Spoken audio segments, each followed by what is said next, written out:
Hi, my name is ALIA NABIHAB binti ABDUL MUIN. My matric number is S50131. Today, I want to summarize the EMS and EHP notes. From FishMag 2016, School of Fisheries and Aquaculture Sciences Official Magazine, Volume 2. It tells that early mortality syndrome, EMS, or technically known as acute hepatopancreatic necrosis disease, AHPND, first occurred in Hainan, China in late 2009, followed by Vietnam in 2010. Malaysia was hit by EMS since 2011, which caused a decline of shrimp production as high as 60% over total production.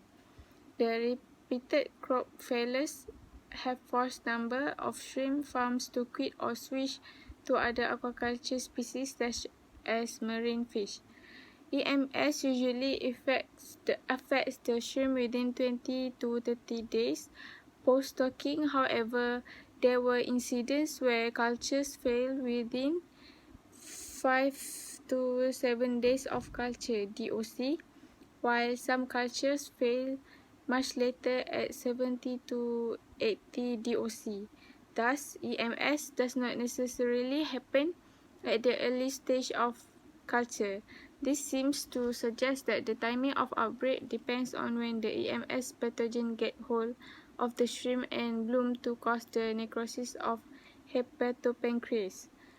The field observations have also come across incidents where post-larvae stock were tested positive for EMS toxin, but the health status of the crop only wobbled when it exceeded 70 DOC.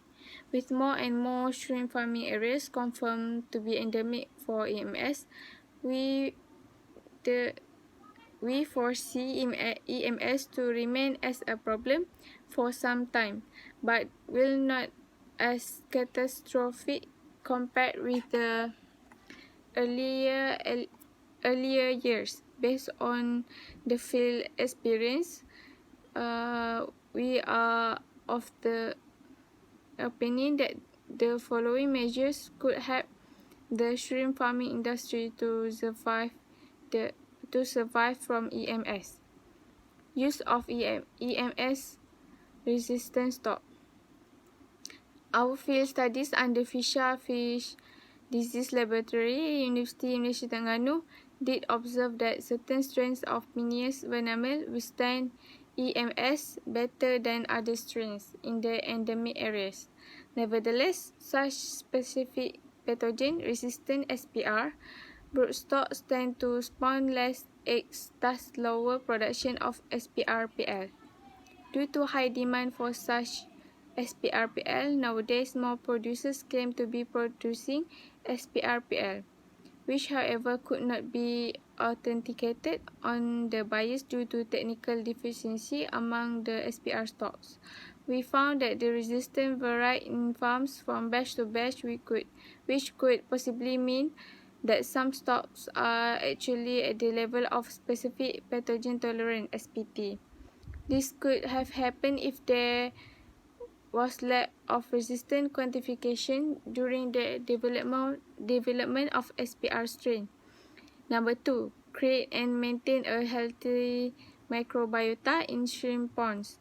The traditional shotgun disinfection of pond bottom and water may do more harm than good because the nutrients available after disinfection may favor the bloom of relatively fast-growing bacteria such as Vibrios, including those causing EMS.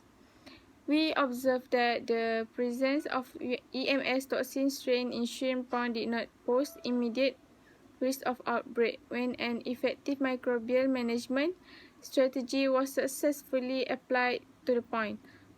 However, this could also be affected by the virulence of the EMS Vibrio strain involved.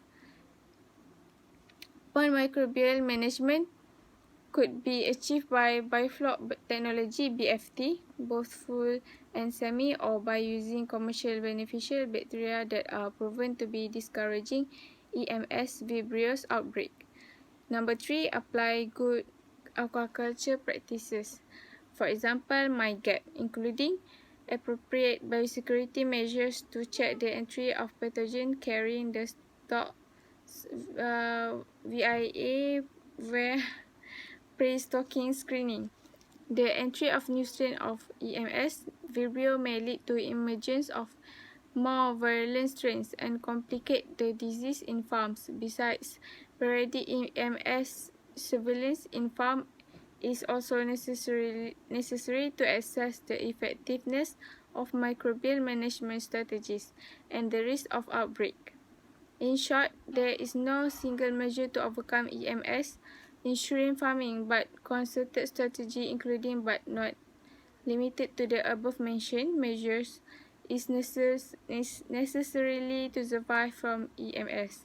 Our FISHA Fish Disease Laboratory can support the shrimp farming industry with stock screening, farm surveillance, and risk assessment of EMS outbreak. Okay, from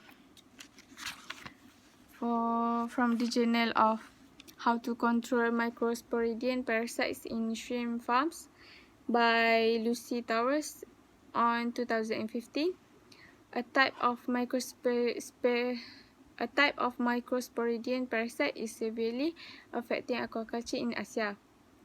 This report by Dr. Stephen Newman addresses best practice in reducing the pathogen taken from the Global Aquaculture Advocate, a Global Aquaculture Alliance publication. Enterocytozoon hepatopene (EHP), a microsporidian parasite that has been widely found in Asia and other parts of the world, is impacting aquaculture production by severely retarding the growth of cultured shrimp. Although the most common pathology associated with microsporidians is a whitish discoloration in muzzles due to spores that can stunt growth and cause other types of problems, EHP is different. It only infects the tubules of the hepatopancreas in shrimp, which damage the ability of this critical organ to gain nutrition from feed. It is widely understood that EHP does not cause mortality but heavily limits growth. Formally, EHP is classified as protozoa. Genomic taxonomy has determined that microsporidians are closely related to fungi. About 100 genera of microsporidians are known to infect crustaceans and fish. EHP is now endemic throughout China, Malaysia, Thailand, Indonesia, and Vietnam, and likely present in India and possibly Mexico. It can likely be found in where there is imported live feeds from China and animals from areas where EHP is endemic. EHP is very difficult to eradicate. More than likely, we will only be able to control its level. Okay, how is EHP detected? The pathogen can be detected using gene-based tools such as polymerase chain reaction (PCR) and loop-mediated isothermal amplification testing of feces from broodstock. These methods can also be used by post-larvae. Can be used with post-larvae, like microscopy can be used as well, although it can be very difficult to visualize the very small pores. Although effective, screening broodstock entails examination of individuals, a costly practice. In some areas, there may be no animals totally free of the pathogen. For EHP treatment, the microsporidian infections are typically treated with a specific class of drugs that is unlikely to be effective against EHP because of its target tissue specificity. Dealing with the problem entails a three-pronged strategy incorporating biosecurity in the hatchery, proper pond preparation, and proper pond management during the growth cycle. Total elimination of microsporidians may not be possible. The best approach is to lessen the loads coming into ponds and control the levels the ecosystem allows. The direct vector of EHP in ponds has not yet been identified. Biosecurity in hatcheries. Proper practice and procedures for biosecurity in hatcheries can help control EHP. No live feed. Pond red adult broodstock as well as those infected live feeds can be infected and spread EHP through feces. The use of live animals, including polychaetes, clams, warm water squid, and locally produced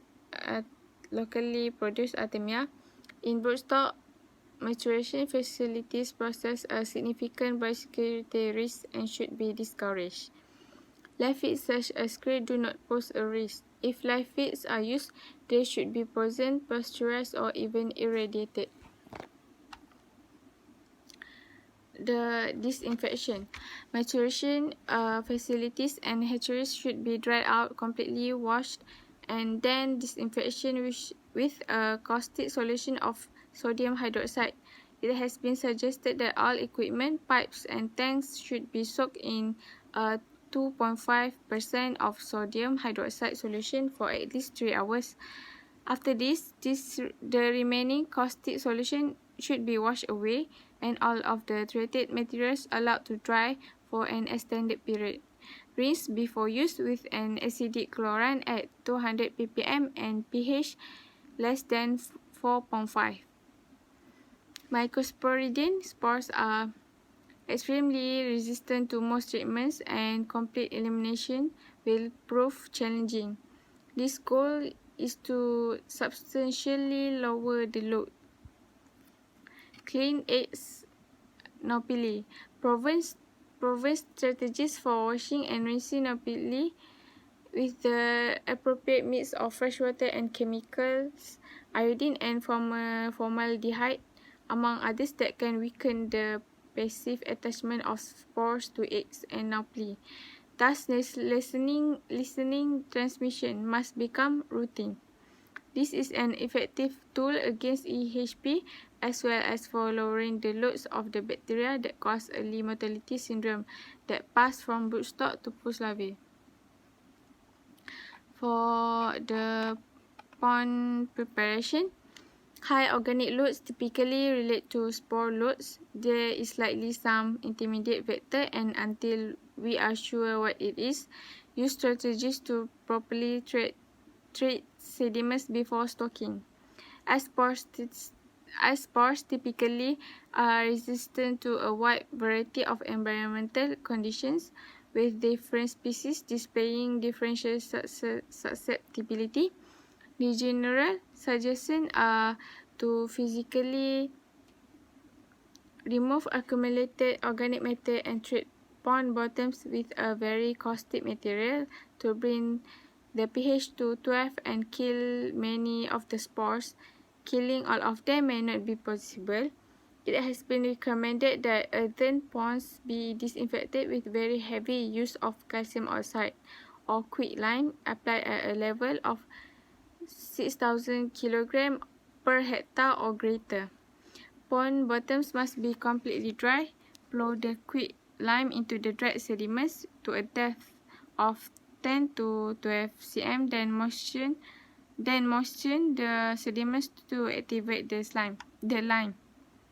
If the application is done properly, the pH of the soil will rise to 12 or more within days and then gradually return to normal as the quicklime becomes calcium carbonate.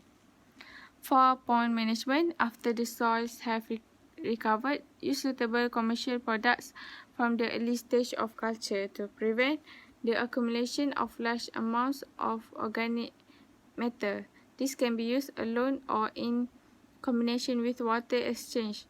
The goal is to lessen the amount of accumulated organic matter and thus reduce the potential reservoir for spores that will be ingested and continue to infect shrimp.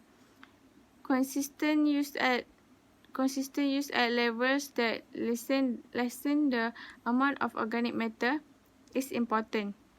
Perspectives for perspectives, reducing the loads of spores in the production environment by reducing their false vertical transmission as a result of contaminated surface due to spawning, in combination with aggressively limiting the reservoirs for spores, will reduce the severity of EHP.